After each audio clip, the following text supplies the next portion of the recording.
எல்லா புகழும் ஏக இறைவனுக்கு. சாந்தி சமாதானம் உங்கள் அனைவர் மீதும் என்றென்றும் நிலவட்டுமாக. தனி ஒருவனுக்கு உணவில்லையெனில் ஜகத்தினை அழித்திடுவோம் என்றான் பாரதி. ஒரு ஆளுக்கு சாப்பாடு இல்லைன்னா உலகத்தையே அழிச்சிடலான்னு சொல்கிறோம். அவ்வளோ கோபமாக பாரதி சொல்வதை பார்க்கிறோம். ஆக வறுமை என்பது அவ்வளோ மிக கொடியது. இன்றைக்கு உலகத்திலே 130 கோடி பேர் வறுமை கோட்டுக்கு கீழே வாழ்வதாகவும், அதிலே 30 கோடி பேர் இரவில் உணவில்லாமலே உறங்கச் செல்வதாகவும் கணிப்புகள் நமக்கு கூறுகின்றன. ஆக வறுமை இன்னும் ஒழியவில்லை. நமது நாட்டிலே இன்றைய பத்திரிகையிலே வந்த செய்தி, நமது நாட்டிலே உள்ள 50% செல்வ வளங்கள் 10% மக்களிடத்திலே குவிந்து கிடக்கிறது. 50% செல்வம் 10% மக்களிடத்திலே குவிந்து கிடக்கிறது. இப்போ எவ்வளோ இடைவெளி இருக்குதுன்னு பாருங்கள். பொருளாதார இடைவெளி, ஏற்றத்தாழ்வு எந்த அளவுக்கு இருக்கிறது என்பதை பாருங்கள். ஆகவே ஒரு நாட்டினுடைய முன்னேற்றத்திற்கு இந்த வறுமை மிக பெரும் ஒரு தடையாக அமைந்திருப்பதை நாம் பார்க்கிறோம். ஆகவே நாட்டினுடைய பிரச்சனைகளிலே நாம் அதிகமாக முன்னுரிமை கொடுக்க வேண்டிய ஒரு பிரச்சனை உண்டு என்று சொன்னால் அது வறுமை ஒழிப்பு தான்.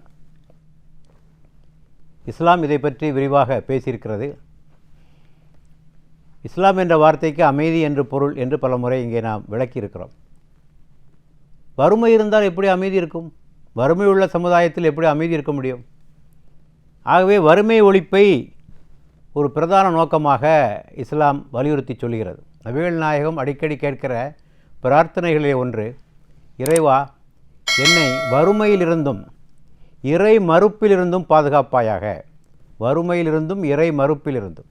தோழர்கள் கேட்டார்கள், என்ன இரண்டையும் ஒன்றாக இணைத்து சொல்கிறீர்கள்? ஆம், வறுமை உள்ள மனிதன் இறைவனை எங்கே நினைக்கப் போகிறான்? ரெண்டும் ஒன்று தான். ஆக வறுமை பெற்ற சமுதாயத்தில் இறை சிந்தனை என்பது குறைந்துவிடும். கடவுளை இல்லைன்னு கூட சொல்ல ஆரம்பிச்சிருவான். என்ன கடவுள் இருந்து என்ன பிரயோஜனம்? என்ன இப்படி பட்டினியாக போட்டிருக்காரு, என்ன கடவுள் இது என்று கூட சொல்லுவான்.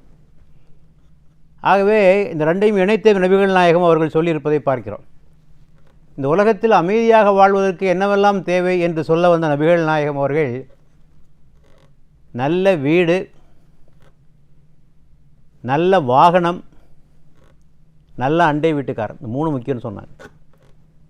வீட்டை பற்றி சொல்லுகிற போது விசாலமான வீடுன்னு சொல்கிறார்கள். மஸ்கனுன் வாசியா, என்றால் விசாலமான வீடு. வாகனம், உலகத்தில் யாரும் வாகனத்தை அடிப்படை தேவைகளாக யாரும் சொல்வதில்லை. உணவு, உறைவிடம் என்று தான் சொல்வார். உடை 3 தான் சொல்வார்கள். நபிகள் நாயகம் வாகனம் கூட ஒரு அடிப்படை தேவை என்று சொல்கிறார்கள். நல்ல அண்டை வீட்டுக்காரன் இருக்க வேண்டும், அது கூட ஒரு அடிப்படை தேவை. ஏன்னா மோசமான அண்டை வீட்டுக்காரன் வந்துட்டால் இந்த உலகத்திலே நீங்கள் நரகத்தை பார்த்துக்கலாம். நரகம் கடைசி வரை காத்திருக்க வேண்டிய அவசியம் ஒன்றும் கிடையாது. ஆகவே இந்த அடிப்படை தேவைகள் குர்ஆன் சொல்லுகிறது, தொழுகை முடிவுற்றால் நீங்கள் பூமியிலே பறந்து சென்று பொருளை தேடிக்கொள்ளுங்கள். தொழுகை முடிஞ்சதுன்னா பள்ளியாசல்லே உட்கார்ந்துட்டு இருக்காத, போ பொருளை தேடு என்று குர்ஆன் கட்டளையிடுகிறது. அன்றாடம் கேட்கின்ற ஒரு பிரார்த்தனை குர்ஆனிலே இருக்கிறது. இறைவா எங்களுக்கு இவ்வுலக வாழ்க்கையும் நீ சிறப்பாக ஆக்கி வைப்பாயாக, மறு உலக வாழ்க்கையும் சிறப்பாக ஆக்கி வைப்பாயாக. ஆக மறு உலக வெற்றியின் மட்டும் வெற்றி அல்ல, இந்த உலகத்திலும் அமைதியாக வாழணுமில்ல. இந்த உலகத்திலும் அமைதியாக, கண்ணியமாக, மானமரியாதையோடு, சுயமரியாதையோடு வாழ வேண்டுமல்லவா? ஆகவே ரெண்டையும் சேர்த்து அந்த பிரார்த்தனை சொல்லுகிறது. இறைவா எங்களுக்கு இவ்வுலக வாழ்க்கையும் நீ சிறப்பாக ஆக்கி வைப்பாயாக, மறு உலக வாழ்க்கையும் சிறப்பாக ஆக்கி வைப்பாயாக என்று ஒரு கருத்தை சொல்கிறது. ஆகவே உலகத்தில் எல்லாரும் வறுமை இல்லாமல் அமைதியாக சந்தோஷமாக வாழ வேண்டும். இப்போ வறுமை ஒழிப்பு என்றால் என்ன? அதனுடைய அடிப்படை என்ன? உழைக்க, சேமிக்க, செலவிட, முதலீடு செய்ய தேவையான சக்தி, திறமை, ஆற்றல் ஆகியவற்றை வளர்த்துக்கொள்வதற்கான வாய்ப்பு அனைவருக்கும் வழங்கப்படுதல். உழைக்க, சம்பாதிக்க, சேமிக்க, செலவிட, முதலீடு செய்ய தேவையான சக்தி, திறமை, ஆற்றல் அனைவருக்கும் வழங்கப்பட்டால் வறுமை ஒழியும். ஆக சம வாய்ப்புகளும் சம உரிமைகளும் அவசியம். வறுமை ஒழிப்பிலே முதலாவது அம்சம் கடின உழைப்பு தான். கடின உழைப்பு தான்.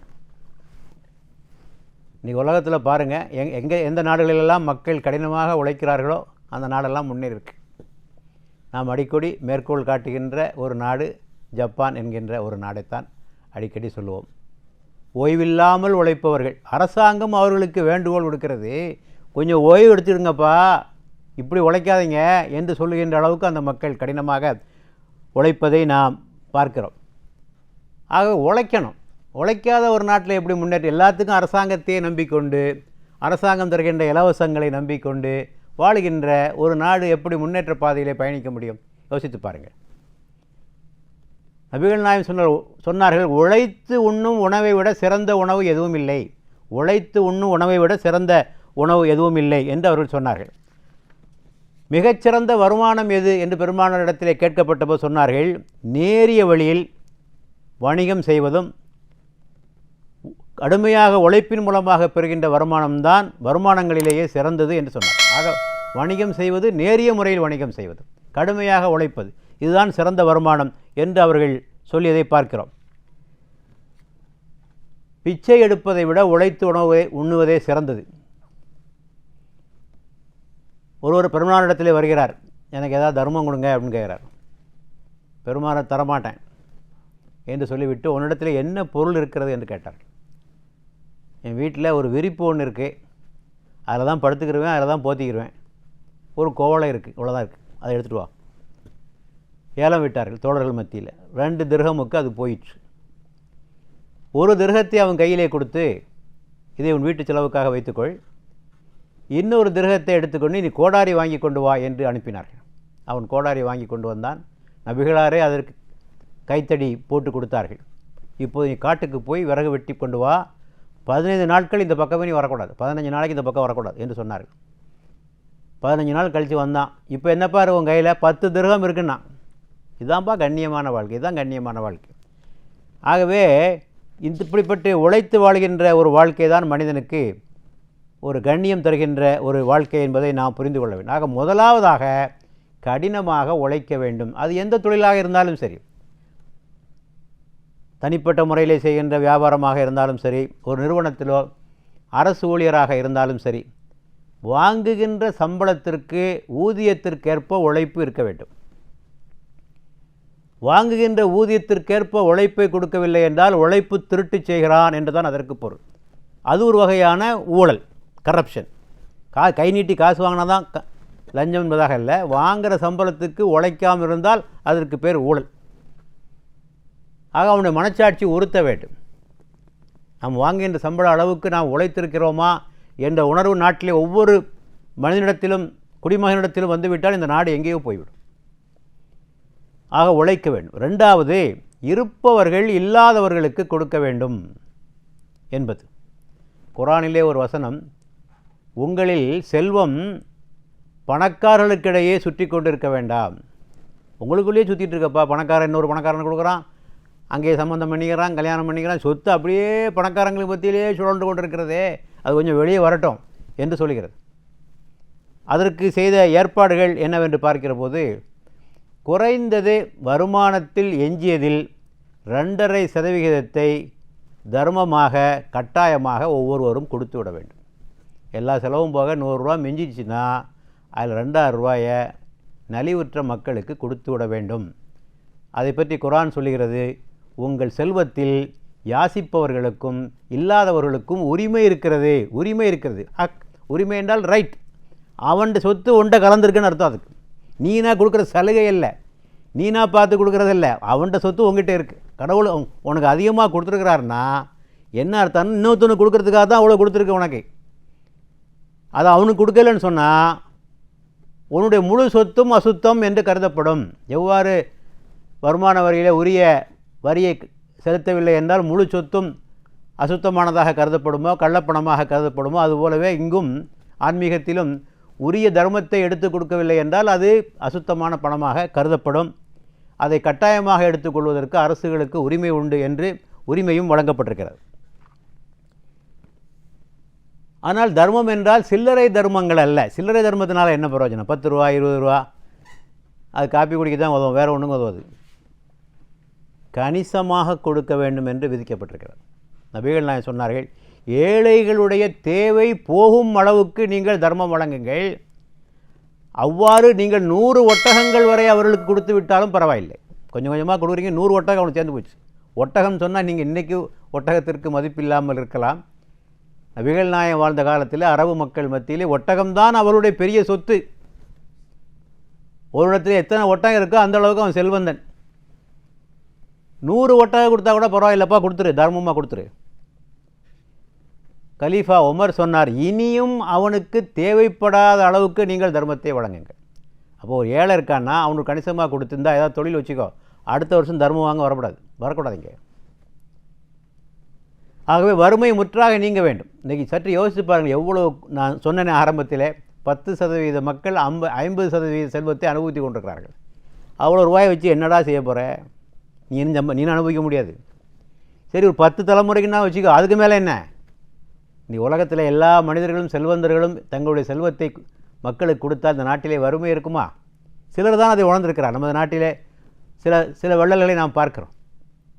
உலக அளவிலே பில் கிளின்டன், வாரன் பஃபே போன்றவர்கள் தங்களுடைய செல்வத்திலே மிக பெரும் பகுதியை சமூக சேவைக்காக ஒதுக்கிவிட்ட நிலையை நாம் பார்க்கிறோம். ஆக பெறுவதில் அல்ல இன்பம், கொடுப்பதில் இன்பம் என்ற நிலைக்கு மனிதன் உயர்ந்துகின்ற போதுதான் அவன் மனிதனாக மாறுகிறான். ஆக கொடுப்பதிலே மகிழ்ச்சி காண வேண்டும். ஒன்றால் அனுபவிக்க முடியாது, எதற்கு சேர்த்து வைத்துக்கொண்டு என்ன செய்ய போகிறாய்? நீ பிள்ளைகளுக்கு தேவையான ஏற்பாடுகளை செய்துவிடு, அதற்கு மேல் வைத்து என்ன செய்ய போகிறாய்? இதை யாரும் உணர்றதில்லை. 5000 கோடி வச்சுருக்கான், 10,000 கோடிங்கிறான், 500 கோடிங்கிறான், என்னையா செய்ய போகிறேன்?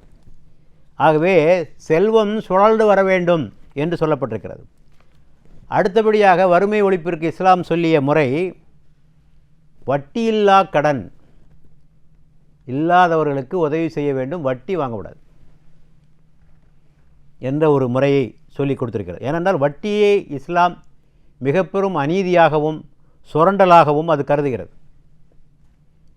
இப்போ நீங்கள் ஒரு கேள்வி கேட்கலாம், வட்டி இல்லாத ஒரு பொருளாதாரம் ஒரு சாத்தியமா சார்? என்ன சார் பேசுகிறீங்க? எந்த காலத்தில் உட்காந்துருக்கீங்க நீங்கள்? பொருளாதாரம் என்றாலே வட்டி தான், வட்டி என்றாலே பொருளாதாரம் தான், வங்கி என்றாலே வட்டி தான் என்று உங்கள் எண்ணலாம். ஆனால் அதற்கான வழிமுறைகளை சொல்லி கொடுத்திருக்கிறது. இன்றைக்கு உலகத்தில் 500க்கும் மேற்பட்ட வங்கிகள், வட்டி இல்லாத வங்கிகள் இயங்குகின்றன என்பது தகவலையும் நான் உங்களுக்கு சொல்லிக் கொள்கிறேன். அதற்குள் நுழைந்தால் அது விரிவான ஒரு தலைப்பு அது. ஆகவே வட்டி இல்லாத கடன் கொடுக்க வேண்டும். அல்லது வேறொரு வகையிலும் நீங்கள் ஏழைகளுக்கு உதவலாம். உங்களிடத்திலே செல்வம் இருக்கிறது, அவரிடத்திலே உழைக்கும் ஆற்றல் இருக்கிறது. ஆக அவர் உழைக்கட்டும், நீங்கள் செல்வத்தை கொடுங்கள், லாப நஷ்டத்தை இருவரும் பகிர்ந்து கொள்ளுங்கள். லாபம் வந்தால் 2 பேருக்கு லாபம், உங்களுக்கு செல்வத்தில் லாபம், அவருக்கு உழைப்பின் மூலமாக லாபம். நஷ்டம் வந்தால் உங்களுக்கு செல்வத்தில் இழப்பு, அவருக்கு உழைப்பு இழப்பு. இப்படியாக நீங்கள் வைத்துக்கொள்ளுங்கள். இவ்வாறும் நீங்கள் வறுமையை போக்கலாம். அடுத்தபடியாக நபிகள் நாயகம் காலத்தில் இருந்த ஒரே பொருளாதாரம் வேளாண்மை பொருளாதாரம் தான். ஆகவே அரசு என்ன செய்ய வேண்டும் என்று வருகிற போது நபிகள் நாயகம் சொன்னார்கள், உன்னிடத்தில் நிலம் இருந்தால் நீயே அதனை பயிரிட்டு விளைவிக்க வேண்டும். ஒருவன் நிலத்தில் நிலம் இருந்து 3 ஆண்டு காலம் அதை பயிரிடாமல் தரிசாக வைத்திருந்தால் யார் உழைக்க தயாராக இருக்கிறார்களோ அவர்களுக்கு கொடுத்து விட வேண்டும். சும்மா வச்சிடக்கூடாது. நீயே உழவு செய்து சம்பாதித்தால் பிரச்சனை இல்லை. ஆனால் சும்மா வைத்திருப்பதற்கு உனக்கு ஒன்றும் அனுமதி கிடையாது. அதை அரசாங்கம் எடுத்துக்கொள்ளலாம் என்று ஒரு விதி வைக்கப்பட்டிருக்கு. இதன் மூலமாகவும் வறுமை ஒழிப்பிற்கான சில ஏற்பாடுகள் செய்யப்பட்டிருப்பதை நாம் பார்க்கிறோம். அடுத்தபடியாக இறந்தவர் சொத்து, இறந்தவருடைய சொத்து பரவலாக கொடுக்கப்பட வேண்டும் என்பது இஸ்லாமிய விதி. பிள்ளைகளுக்கு மட்டும், மனைவிக்கு மட்டுமல்ல, சகோதரன், சகோதரி, இன்னும் நெருங்கிய உறவினர்கள், இவை அனைத்திற்கும் பங்கிடப்பட வேண்டும். தன்னுடைய முழு செல்வத்தையும் ஒரு ஆளுக்கு கொடுப்பதாக உயில் எழுதி வைத்துவிட்டு ஒருவன் இறக்க முடியாது இஸ்லாமிய சட்டப்படி. அதிகபட்சமாக 1/3 பகுதியை அவன் எழுதி வைத்துவிட்டு செல்லலாம். அதற்கு மேல் உயில் எழுதி வைத்து கொடுப்பதற்கு அவனுக்கு அனுமதி இல்லை. அது யாருக்கு போய் சேர வேண்டுமோ அந்த உரிய மக்களுக்கு அந்த செல்வம் போய் சேர வேண்டும் என்ற ஒரு ஏற்பாட்டை அது செய்திருக்கிறது. ஆக இதுவெல்லாம் வறுமை ஒழிப்பிற்கான ஏற்பாடுகள்.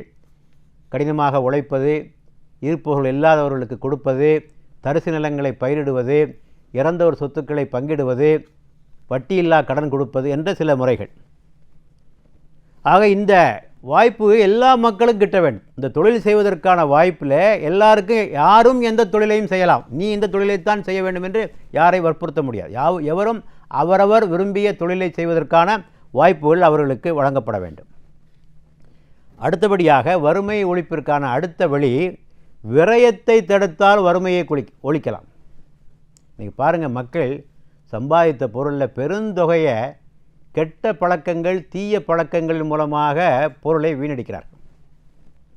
இன்றைக்கு அதிகமாக வீணடிக்கப்படுகின்ற ஒரு பொருள் ஒன்றென்றால் அது மது.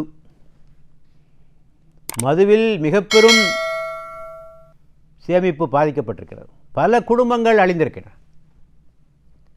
நபிகள் நாயகம் சொன்னார்கள், மது தீமைகளின் தாய், மதர் ஆஃப் ஆல் ஈவில்ஸ். மது வந்துருச்சுன்னு வைங்க, எல்லாத்தையுமே செய்வான், எது வேணாலும் செய்வான். பொய் சொல்லுவான், ஏமாற்றுவான், திருடுவான், கொலையும் செய்வான். மதுவோடு ஒட்டி வருவது மாது. மதுவுக்கு கால் முளைத்தால் மாது. மது அதிகமாக சாப்பிட்டா மாதுகிட்ட தான் போவாங்க. ஆக இன்றைக்கு தாய்மார்கள் படுகிற கஷ்டத்தை சொல்லி முடியாது. ஒவ்வொரு குடும்பங்களிலும் உழைத்துவிட்டு அந்த பணத்தை, ஊதியத்தை பெற்று நேராக மதுக்கடைகளுக்கு சென்று அவற்றை அழித்துவிட்டு வருகின்ற குடும்பங்கள். இதனால் அவருடைய உடல்நலம் பாதிக்கப்பட்டு சிறு வயதிலேயே அவர்கள் இறந்து விடுகின்ற கொடுமை. அதனால் அவருடைய மனைவியர்கள் விதவைகளாகவும் பிள்ளைகள் அனாதைகளாகவும் ஆக்கப்பட்டு அவர்கள் படிக்கின்ற கொடுமைகளை பார்த்தால் கண்ணீர் வடிக்காமல் நம்மால் இருக்க முடியாது. ஆக இந்த வறுமை வளர்வதற்கு மிக முக்கியமான காரணம் மது. ஆனால் நமது அரசுகளோ அது அடைக்கின்ற வருமானத்தில் குறியாக இருக்கிறார்களே தவிர அதனால் ஏற்படுகின்ற இழப்புகளை பற்றியும் மக்களுக்கு ஏற்படுகின்ற பாதிப்புகளை பற்றியும் அவர்கள் சிந்தித்தார்கள் இல்லை என்பது மிகவும் வேதனைக்குரிய ஒரு விஷயமாகும். அதேபோல மதுவோடு ஒட்டி பிறந்ததான் சூது, லாட்டரி, குதிரை பந்தயம். நல்ல வேளையாக அது ஒழிக்கப்பட்டு விட்டது என்பது நம் அனைவருக்கும் மகிழ்ச்சி தருகின்ற ஒரு விஷயமாக இருக்குது. முன்னால் அது ஒழிக்கப்படுவதற்கு முன்னர் மக்கள் தங்களுடைய வருமானத்திலே மிக பெரும் தொகையை இந்த சூதாட்டத்திலே கழித்து கொண்டிருந்ததை நாம் பார்த்தோம். அதே போல் இன்னும் அதிகமாக விரயம் செய்கின்ற இன்னொரு பொருள் புகையிலை பொருட்கள். அது வருமானத்தையும் அளிக்கிறது, சேமிப்பையும் உறிஞ்சுகிறது. உடல் நோய், புகையிலை உடல் நோயை உண்டு பண்ணுகிறது. குறிப்பாக நுரையீரலில் அதிகமான பாதிப்பை ஏற்படுத்துகிறது. வாய் புற்றுநோயை உண்டு பண்ணுகிறது, நுரையீரல் புற்றுநோயை உண்டு பண்ணுகிறது, டிபியை உண்டு பண்ணுகிறது, இரத்த குழாய்களை அடைக்கிறது, இருதய நோய் வருகிறது, மூளையில் ஸ்ட்ரோக் வருகிறது. எத்தனை நோய்கள் இந்த புகையிலையினாலே. ஆக குடும்பங்கள் அழிந்ததற்கான இடத்திலே முக்கிய இடத்தை பெற்றிருப்பது இந்த புகையிலை என்பதையும் நாம் தெரிந்து கொள்ளும். இதன் மூலமாகவும் வறுமை உருவாகிறது. அடுத்தபடியாக பல பேர் விழாக்கள் நடத்தியே பணத்தை வீணாக்கிறான். எல்லாத்துக்கும் விழா, எது எடுத்தாலும் வீட்டில் விழா, குழந்தை பிறந்தாலும் விழா, பேர் சூட்டு விழா, காதணி விழா. சரி வச்சுக்க, உன் குடும்பத்தில் 10 பேரை கூப்பிட்டு முடிச்சுட்டு போக வேண்டியதானே. அதுக்கு என்ன, இது திருமணங்களெல்லாம் மாநாடுகளாக ஆகி போயினேன். மாநாட்டுக்கு ஆள் கூப்பிட்ட மாதிரி கூப்பிட்றான். 2000 பேர் 3000 பேர். மேல்நாட்டிலே பல கலாச்சாரத்தை கற்றுக்கொள்கிறோமே நாம். நல்ல விஷயங்கள் எத்தனை இருக்குது அவங்ககிட்ட. நான் ஒரு ஆஸ்திரேலிய நாட்டுக்காரரை சந்தித்தேன். அவர் சொன்னார், என்னுடைய மகளுடைய திருமணத்தை நான் மிக தடபுடலாக நடத்தினேன். எவ்வளோ பேர் சார் வந்தாங்க? 80 பேர், 80 people attended that marriage. அப்படி எப்படி இருப்பார்? 80 பேர் கூப்பிட்டதை பெருசாக சொல்கிறான். எவ்வளோ அவங்கள்ட்ட இந்த விஷயங்கள்லாம் கற்றுக்கொள்ளக்கூடாது. அவரிடத்துல கெட்ட விஷயங்கள் தான் கற்றுக்கொள்ள வேண்டும். அவரிடத்துல நபிகள் நாயகம் சொன்னார்கள், திருமணங்களிலேயே சிறந்த திருமணம் சிரமம் இல்லாமல், செலவுகள் இல்லாமல் செய்யப்படுகிற திருமணம்தான் திருமணங்களிலேயே சிறந்த திருமணம் என்று அவர் சொன்னார். பல பேர் திருமணத்தை ஆடம்பரமாக நடத்துகிறதே தன்னுடைய வாழ்க்கையின் லட்சியமாக பல பேர் வைத்துக் கொண்டிருக்கிறார்கள். அது எவ்வளோக்கெவ்வளோ ஆடம்பரமாக நடத்துகிறோமோ அவ்வளோக்கெவ்வளோ பெருமை என்று எண்ணுகிறார்கள். எவ்வளோ கஷ்டப்பட்டு உழைச்சதையெல்லாம் வீணாக்குகிறார்கள். மற்றவர்களுக்கும் தவறான முன்னுதாரணத்தை தருகிறார்கள். அவனை பார்த்தோன்னே மற்றவனும் நினைக்கிறான், நம்மளும் இதே மாதிரி ஆடம்பரமாக நடத்த நினைக்கிறான். பொருளாதாரத்தில் பின்தங்கியவர்கள் அந்த திருமணத்தை நடத்துவதற்காக கடனை வாங்கி சொத்தை விட்டு அவர்கள் படுகின்ற பாடெல்லாம் பார்த்து கொண்டிருக்கிறோம். ஆக இதில் ஒன்றும் பெருமையெல்லாம் ஒன்றும் கிடையாது. இந்த ஆடம்பர திருமணத்தில் பெருமையெல்லாம் ஒன்றும் கிடையாது. அதை பார்க்குற மற்றவங்க என்ன தெரியுமா சொல்ல போகிறாங்க? பணத்திமிரு. பாரு, பணத்திமிரு. ஒழுங்காக சம்பாதிச்சிருப்பான், இவன் எங்கே கொள்ளையடிச்சதோ இப்படி செலவழிக்கிறான்னு சொல்ல போகிறான். பெருமைன்னு நினச்சிக்கிறாங்க. ஆகவே இது போன்ற விரயங்களை தடுத்தாலே இந்த வறுமை குறைவதற்கான வாய்ப்பு இருக்கிறது. அதே போல் வறுமையை உண்டாக்குகின்ற அடுத்த ஒரு விஷயம் ஊழல். ஊழல் இருக்கிற இடத்துல நிச்சயமாக வறுமை இருக்கும். ஒரு முன்னாள் பிரதமர் சொல்லிய ஒரு கருத்து, அரசாங்கம் ₹1 செலவிடுகிறது என்று சொன்னால் அதில் 15 பைசா தான் மக்களை சென்று அடைகிறது என்று சொன்னார். இடையிலே 85 பைசா உறிஞ்சப்படுகிறது என்று சொன்னார். அப்போ மக்களுக்கு நலத்திட்டங்கள் எப்படி போய் சேரும்? போய் சேராது. ஆகவே ஊழல் என்பது வறுமையை ஒழிப்பதிலே மிக முக்கியமான இடத்தை பெற்றிருக்கிறது. அரசாங்கம் எத்தனை திட்டங்களை போட்டாலும் அது போய் சேர வேண்டியவர்களுக்கு போய் சேராது. முதியோர் பென்ஷன் வாங்குவதற்கு லஞ்சம் கொடுக்கணும், விதவை பெண்கள் பென்ஷன் வாங்குறதுக்கு லஞ்சம் கொடுக்கணும். எதுக்கையா லஞ்சம் இல்லை? என்ன அநியாயமாக இருக்குது? கொஞ்சமாவது மனசாட்சி இருக்கா? இந்த முதியோர்கிட்ட போய் பணம் கேட்குறோமே, இந்த ஏழை விதவையிடத்தில் போய் பணம் கேட்கிறோமே, கொஞ்சம் கூட மனசாட்சி இல்லாமல் நடந்து கொள்கிறார்களே என்பதை எண்ணி பார்க்கின்ற போது மிகவும் கவலையாக இருக்கிறது. நபிகள் நாயகம் அவர்கள் சொன்னார்கள், லஞ்சம் கொடுப்பது, லஞ்சம் வாங்குவது, லஞ்சத்திற்கு ஏற்பாடு செய்வது, இம்மூவர் மீதும் இறைவனுடைய சாபம் உண்டாகட்டும் என்று சொன்னார். ஆக கொடுக்கறது கூட வழி இல்லாமல் கொடுக்கறது வேற, நாம முன் வந்து கொடுப்பது என்பது வேறு. சில சமயங்கள் கொடுத்தான் ஆக வேண்டியிருக்கு, அது வேறு விஷயம்.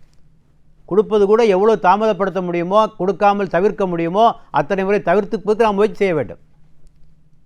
நபிகள் நாயகம் சொன்னார்கள், குர்ஆன் சொல்லுகிறது, ஒருவர் மற்றவர் பொருளை தவறான முறையில் நீங்கள் உண்ணாதீர்கள், பிற மனிதருடைய பொருளை தின்பதற்காக நீங்கள் அதிகாரிகளை நெருங்காதீர்கள். அதிகாரியை பிடிச்சி லஞ்சம் கொடுத்து அடுத்தவன் சொத்தை பறிக்கிறதுக்கு, அடுத்தவன்ட பட்டாவை இங்கே மாற்றுறதுக்கு என்னெல்லாம் செய்ய முடியும்னு செய்கிறாங்க பாருங்கள். அதிகாரிகளை நெருங்காதீர்கள் என்றெல்லாம் நபிகள் நாயகம் சொல்லியிருக்கிறார்கள். ஆக இவையெல்லாம் இந்த ஊழலும் மிக பெரும் வறுமையை உண்டாக்குகிறது. ஒரு அதிகாரியை வரி வசூலிக்க அனுப்பினார்கள். அவர் வசூலித்து விட்டு அவருக்கு சில பொருட்கள் பரிசாக கிடைத்தன. அவர் அந்த பரிசை அவரே வச்சுக்கிட்டார். நபிகள் நாயகம் சொன்ன பரிசை கொடுங்க, அதிகாரிகளுக்கு பரிசாக வந்த பொருள் அரசுக்குத்தான் உரியது. அவரிடத்திலே போய் கேளுங்கள், பரிசு எனக்கு உரியது என்று சொல்கிறாரே, அந்த அதிகாரி இடத்திலே போய் கேளுங்கள், அவர் தனது தாய் வீட்டிலே உட்கார்ந்து கொண்டால் இந்த பரிசு பொருள் அவருக்கு கிடைத்திருக்குமா என்று கேளுங்கள். அரசு அதிகாரியாக இருக்க போய் தான் பரிசு கிடைக்கிது உனக்கு, நீ உன் வீட்டில் உட்கார்ந்தால் உனக்கு பரிசு கிடைக்குமா? ஆகாது, அரசுக்குத்தான் சொந்தம். ஆக நேர்மையான அதிகாரிகள் என்று நாட்டிலே இருக்கிறார்களோ அப்போதுதான் வறுமை ஒழியும். ஆகவே அன்புக்குரிய நேயர்களே, நாம் இதுவரை வறுமை ஒழிப்பு பற்றி முழுமையாக பேசிவிடவில்லை. சில கருத்துக்களை நாம் சொல்லியிருக்கிறோம். கடினமாக உழைப்ப வேண்டும், இருப்பவர்கள் இல்லாதவர்களுக்கு கணிசமாக கொடுக்க வேண்டும், வட்டி இல்லாத கடன் கொடுக்க வேண்டும், தரிசாக நிலங்களை வைத்திருக்கக்கூடாது, ஒன்று நீ உழைக்க வேண்டும், இல்லை உழைப்பவருக்கு கொடுத்து விட வேண்டும், விரயங்களை தடுக்க வேண்டும், ஊழலை ஒழிக்க வேண்டும். இவ்வாறு செய்தால் வறுமை ஒரு கணிசமாக குறைவதற்கு வாய்ப்பு இருக்கிறது. ஆகவே நமது நாடு வறுமையிலிருந்து வெளிவந்து ஒரு வளமிக்க ஒரு நாடாக மாறுவதற்கு நாம் அனைவரும் இணைந்து செயல்படுவோமாக. இறைவனும் அருள் புரிவானாக.